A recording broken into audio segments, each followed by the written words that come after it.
Hey, what is up, folks? Zerofatzreturns coming at you on behalf of AdventuresOnTheRiver.com. I'm coming at you with another money-making tip for you today. Before we get started into it, okay, I want to show you something right here. American Dad. All American Dad, right? Found this at a garage sale today. 25 cents. 25 cents for my All-American Dad baseball cap. And I love it, man, because I feel like I'm an all-American dad. So I love my kids and I love America. Even though America's flawed and it's not perfect, I still love it. I serve my country and I'm from this country, and man, this is all I know, and I love it. So I love the hat. This hat ties into this video, and we're gonna get back to this, okay? But let's set this aside for a minute. You guys permeate on the idea of the all-American dad, all right? Because I love the hat, but I'm gonna fit it into the video. You're gonna see. But back to Old Faithful here. Anyways, a while back I did this video, right? Create an ebook in less than an hour that makes you money. My goal was to give people an idea, a plan, and I knew that some of those people would be able to take action and just take that little spark and turn it into a fire and make a lot of money with it. That was my goal. I was trying to inspire people. But although I know I inspired people, because just by looking at how many people bought KD Publishing Pro after that video, I know that I did inspire people, but I also know I left people with questions and, you know, things they didn't understand. And, you know, so I wanted to kind of address some of those questions, okay? Number one, people were asking me, like, hey, Zero Fats, you know, man, I tried to put my recipe ebook up on Amazon, and you know, they're saying, oh, hey, this Amazon's saying I can't put this up. Hey, all these this stuff's already available on the internet for you know, somewhere else. I can't put up duplicate content, whatever. Okay, so one thing I didn't stress, you might notice in that video, I'll reference that video too. Create an ebook in less than 1 hour that makes you money. I'll reference it up here. You can click on it and check it out at your leisure. But one thing you might have noticed in the video that I was pulling recipes from different sources. And I say in the video, it's for variety. I'm trying to get a variety. But what I don't tell you is there's a science behind that, okay? And the science is this, okay? Recipes are not copyrightable. Point blank. You cannot copy recipes. You can pull recipes from anywhere you want. Lists of ingredients are not copyrightable, okay? So the second thing, the basic directions on how to prepare that food is not copyrightable, okay? Lists of ingredients and basic directions are not copyrightable, okay? So there's that. But the other part of that, and the flip side of that coin, is collections of recipes are copyrightable. And, you know, you take a bunch of stuff that's not copyrightable and you put it together in a certain order of your choosing. Now that's a form of expression, okay? Now that's copyrightable. That collection's copyrightable. Now listen, the point to that is you can't get on the internet and pull all your recipes from one site, because that's a collection. All right, that's a collection, and you could make the site owner mad. It's copyrightable. That's their collection. You can't just pull everything from the same source. Also, you know, Amazon and Google, their algorithms and their little bots, they can spot things that are pulled from the exact same place. So you pull like 20 recipes from the exact same place, the exact same order, exact same everything. They're not going to be down for that, okay? They're going to see that and they're going to be like, look, that's already available on the internet, okay? So you might run into trouble. The point is, when you're putting together your little recipe books, think of a good idea, okay? And then pull some recipes from different sources to put it together, okay? That's the way you do it. Okay, what else? What else? Okay. All recipes are not copyrightable. Ingredients and basic directions. Yeah, that kind of tied in what I was just saying. But yeah, keep in mind, it doesn't matter if you go buy like 3 Betty Crocker cookbooks at a garage sale, or, you know, you're looking off of internet websites, whatever. Every single recipe anywhere is not copyrightable, okay? The basic list of ingredients and the basic directions to cook is not copyrightable. What that means is you can take those ingredients, like, and you can take that basic direction to cook, and you can put any name over it you want. Okay, you can change the name, you can do whatever you want. So, you know, let's say you have like a Betty Crocker cookbook, and inside there she has a like homemade apple pie, right? There's this little paragraph about it, like, man, this is my favorite apple pie, blah blah blah blah blah blah blah. All that stuff's copyrightable, okay? It's all a form of expression. But the basic ingredient list for that apple pie, you can use that. And the basic preparation, the basic cooking directions for the apple pie, you can use that. So you can take the ingredients and you can take the basic cooking directions. You can put a whole new apple pie name over it. You could call it like Super Mega Alpha Best Apple Pie Recipe Ever, right? Just completely change the name, right? And that's what you can do. The basic list of ingredients and the basic cooking directions for any recipes are not copyrightable. So that alone gives you enough power to go out there and make a passive income, if you got the right tools. You know, in the video, create an ebook in less than 1 hour that makes you money. In that video, I talk a lot about this tool called KD Publishing Pro. And the reason I talk about it is because it allows you to make ebooks very quickly in the format for the KDP platform. For the Amazon Kindle platform, it can format books very quickly, allows you to create books very quickly for that platform. That's why I was talking about it in the video, and that's why I used it to make the ebook.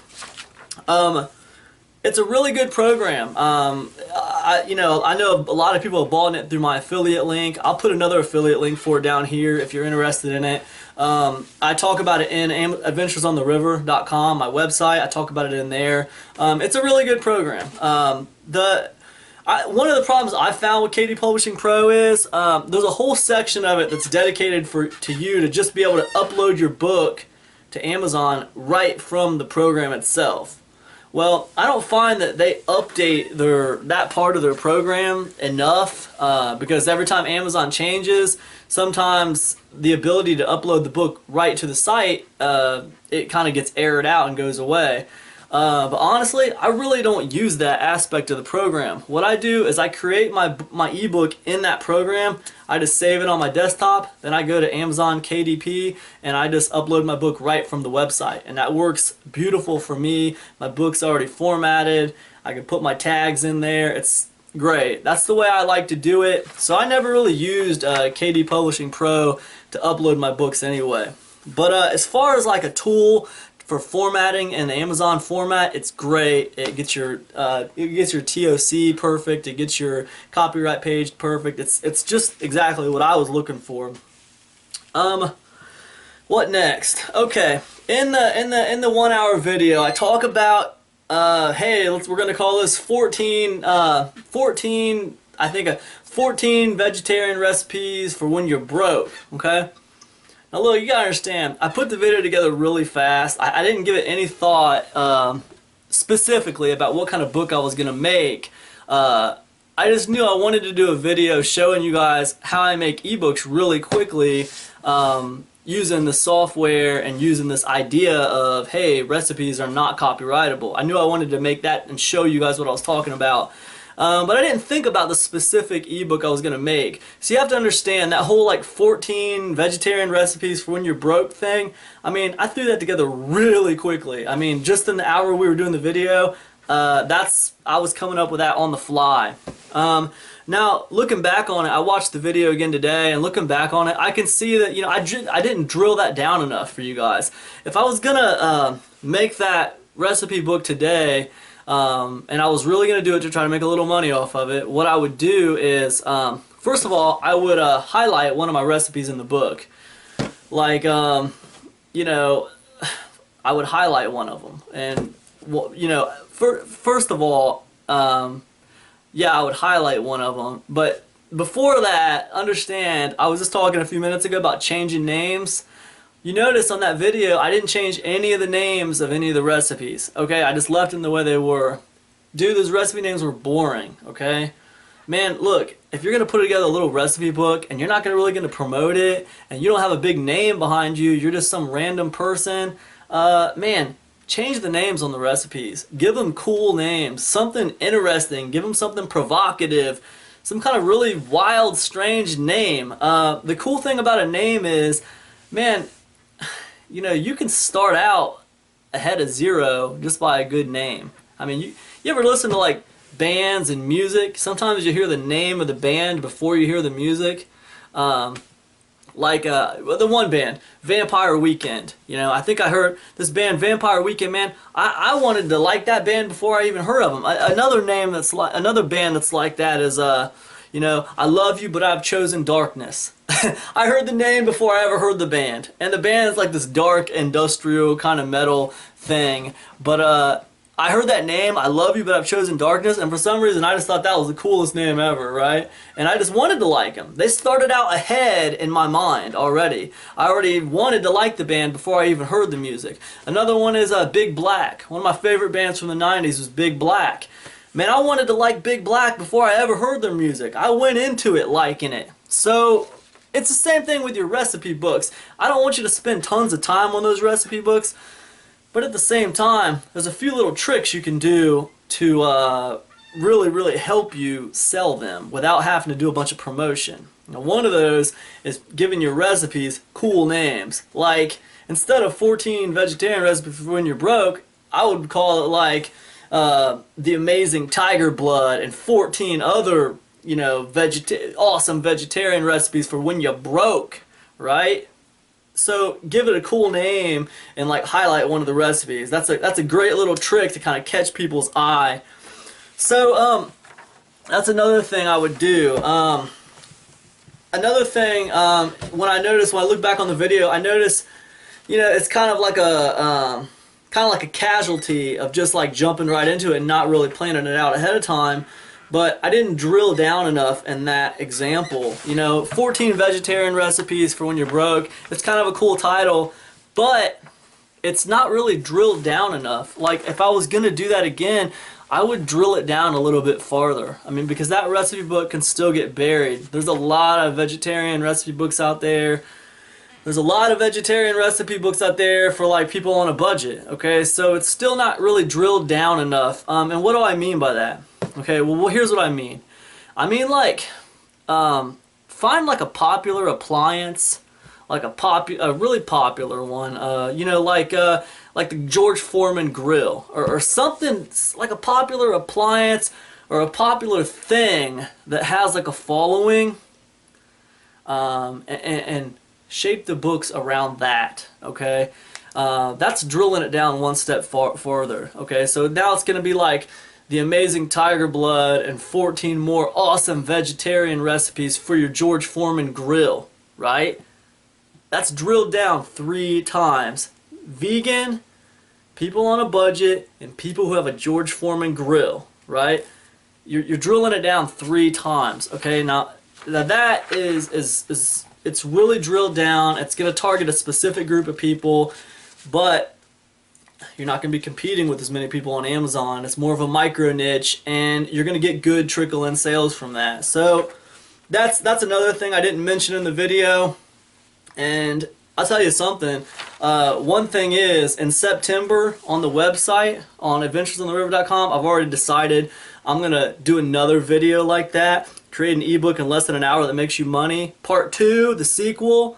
And I'm going to include everything, every tip and trick I know about making a good, solid, quick ebook, recipe book, quick, that will make you money. I'm going to put that on adventuresontheriver.com for the members.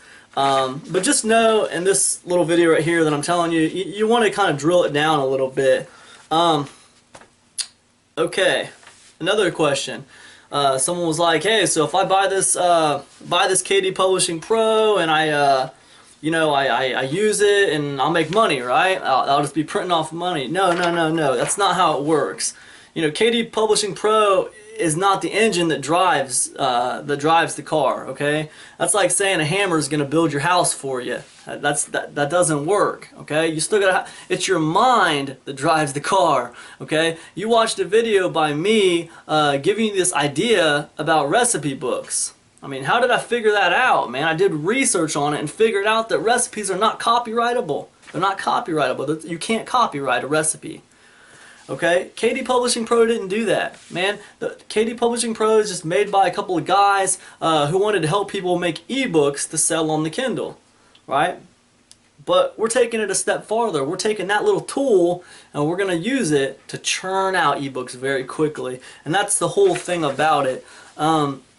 It's a tool. KD Publishing Pro can increase your efficiency. That's what that's all about, and it's going to make you faster and be able to do things quicker. But you know, that's all it is. It's just the tool. I mean, it could be replaced by another tool. If you find something that could do even better for you, it could be replaced by another tool. The engine that makes it go is your mind, okay? And that brings me to another point. If you make a recipe book and you make 5 or 6 of them, you don't really see them selling. I mean, it's you, man. You got to figure out why those things didn't sell. What could you do differently? Maybe it's not the right niche. Maybe you didn't drill it down enough. Maybe maybe this, maybe that, you know, blah blah blah. I mean, you got to figure out what happened there. I mean, that's what I did. I mean, I made tons and tons of little ebooks, little recipe ebook, whatever, that, you know, I just threw them out there. They're like fishing lines in a giant lake, and the more fishing lines I have out there, the more chance I have of selling ebooks, okay? Now, you know, they're not all going to sell. Some of them are going to be like duds, you know. Some of them will sell. And when you see some of them selling, you kind of concentrate more on those areas that are selling. That's up to you, though. You're the entrepreneur. You have to be a problem solver. You have to figure out what's working, what's not working, and what to do about it. Now, one thing I wanted to point out, and this kind of goes along with what I was saying earlier about don't copy all the recipes from the same location. This is why you can take things from the internet that's not copyrightable, that's in the public domain, and you can put them on Kindle for sale. How can you take something that's free over here and put it for sale over here? And I'll tell you why it works. Okay, number one, yeah, I know you're thinking, yeah, you're pulling from different locations, fine, whatever, but it's still all free content right there on the internet. Sure, it's all still free content on the internet. But here's what you have to understand about Amazon. And you could say the same thing for iPad and Apple, but we're talking about Amazon, okay? Here's what you have to understand. The Amazon Kindle, right, and the Amazon Kindle Fire, it's a very proprietary ecosystem. Let's just call it an ecosystem, okay? It's a very proprietary ecosystem. Man, they want you to come in there and they want you to stay in there. They just want you to buy things off inside of their little world there. They don't want you to get out on the rest of the internet and buy things from different places. They make it kind of hard for you to do it. You know, there's not even an SD card that goes in a Kindle. I mean, they kind of make it hard for you to get out of their little ecosystem. They want you to stay in their little ecosystem and buy things in their little ecosystem. So, you know, if you got a Kindle Fire, you know, you might pay $2.99 from the Amazon's little from the little ecosystem of their digital content there, just because it's more convenient for you just to grab it and go. Yeah, you might be able to get on your internet and look it up and find it on Google and blah blah blah. But whatever, you've taken recipes from different sources and you put it together into one thing and you've put it into this little enclosed ecosystem. And that kind of makes it a special little thing in here, and it's for those people who are inhabiting that ecosystem. If that makes sense, I hope it makes sense. That's a little bit you know, out there, but that's really the truth of what's happening. You know, you're taking something that's available out here, you're mixing it up and putting it together in a new way, and you're selling it to people who are in this little bubble, and they're in that Amazon ecosystem, and you're creating this kind of thing in there for them. So that's kind of why it works also. So anyways, a lot of people were asking me after that video, oh, I don't think this is going to work. Does this work? Did you even make any money off that ebook? And I'm not afraid to say, no, man, I don't think I even made a single sale. I might have made 1 sale or 2 sales. I don't think I've made hardly any sales off of that 14 vegetarian recipes for when you're broke book. I really didn't. And the reason was, here's the reason was in my opinion, it just wasn't drilled down enough. Because, man, I have lots of ebooks up on Amazon. This method right here, this recipe book method, that's been a gold mine for me, man. It's been a simple way to, just make passive income off of Amazon. It requires absolutely no attention at all. You put the recipe books up there and you just forget about it and let them go. I mean, it is the lazy man's way of doing business, for sure. But yeah, I mean, no, I didn't make much money off of that ebook at all. The reason why, and I can tell you why, because I didn't drill it down enough, man. I mean, if I would have took that idea, that 14 vegetarian recipes for when you're broke, and I would have like boosted it up to like 20 recipes for when you're broke, and I would have highlighted one of the recipes in the title and gave it a really cool name, like, hey, this is, the Mega Alpha Rocket Hamburger, and 14 other vegan recipes for when you're broke, for the George Foreman Grill, or whatever. If I would have like gave it some cool names for the recipe titles, and I would have drilled it down one more step to focus on like one like product that people actually have a following for, it's like got a following, and focused on those people, then it would have had great trickle-in sales, just from people who have a George Foreman Grill and who are vegetarians and who don't want to spend tons of money. It would have worked.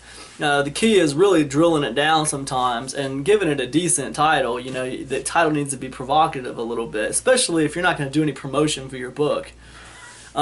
So what else? Pay attention to your market. I didn't stress that enough in the video, but you should really, like, when you're trying to sell an ebook, whether it's a vegetarian ebook or whether it's a book about Hot Wheels or something. Look, man, you need to go around and look at all the other vegan recipe books on Amazon's little ecosystem there, on their Amazon platform, and see what they're going for. What is the fair market value? Because that's what you're trying to determine, a fair market value for what your digital ebook is going for. When you find that, that's how you want to price your ebook. If all the other Hot Wheels ebooks are going for $2.99, then your Hot Wheels ebook needs to be $2.99. Don't make it like $1.99. Don't get cute. All you're gonna do is collapse the market on the Hot Wheels ebooks. That's stupid.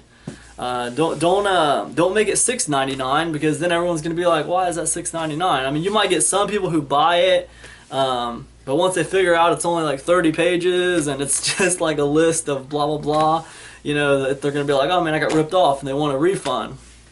But if you can just be like the status quo, if you can just be like part of that $2.99 ecosystem for those, and you be in that window, you know what I'm saying? If you got like a little range, if you got like this book here and your niche is going for $4.49, this one's going for $2.99, this one's $3, and they're all in that kind of like range, then you got a little bit of window to play with there. You can play with it, and you can kind of base it on, well, how many pages does that one have? All right, well, that has 60 pages. It's going for $5. That one has 40 pages. It's going for $2.99. Well, mine has 30 pages. I'll just set mine at $2.99, or whatever. I feel like I did a really good job on my book. I'll set mine at $3.25 or whatever. You just set it. But honestly, generally with ebooks, I try to go for a standard. I'll just set mine. Usually my recipe ebooks, I set them all at $2.99, just because I try to make them about 30 pages, and I just set them at $2.99. That's just that's $1 for 10 pages. So that's basically the way I do it. I don't think a lot about it. It does pretty good. What else? Pay attention to perception and where you position yourself. Pay attention to perception and where you position yourself. I wanted to bring that up. I talked in the last video I did about perception, and that brings me back to this hat. Okay?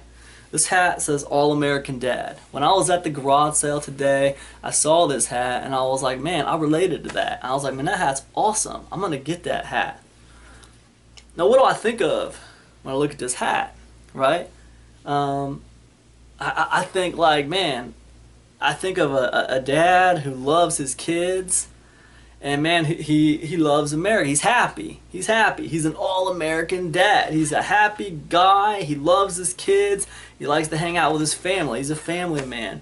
And when I see that, and I think, man, that's me, man. That's what I attain to be. You know, I want to be that guy. You know, and I want to take care of my family, and I want to hang out with my family, and I want to be that really good dad. And I think about that.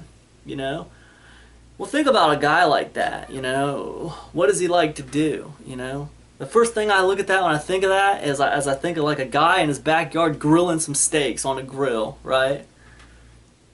I mean, this hat moved me at a garage sale for 25 cents. But like, this hat can move anybody, anywhere. It's not going to move everybody. It's only going to move certain people. But if it can move me, then it's going to move other people. So like, think about it, man. I mean, if you're doing business and you're like, man, I'm going to do this this ebook thing. You know, Zerofatzreturns is talking about this ebook thing. I want to give it a try, you know? And I'm telling you to drill down, drill down, drill down. How could you make a recipe book in this niche right here? This all-American dad niche, right? How can you do it? How could you make that work for you? Like, to me, the first thing I think of is like, all right, well, I'm going to do grill recipes. I'm going to do recipes about cooking on the grill. All right? How else? There's this obesity problem in America. Everyone's always talking about how to lose weight. So I want to drill it down even farther. I want to say like, you know, I'll do like 20 recipes on 20 grill out recipes, or 20 recipes that'll help you lose weight for the what? Well, I'll tell you for the what. What you're going to do is you're going to do some research on grills. Man, you're going to figure out some of the most popular, most expensive grills, right? I'm talking about name brand stuff here that a lot of people buy. Why are they buying these grills, man? They're buying them because they got this thing right here stuck in their mind. Is it real? Is that real? Is the all-American dad real?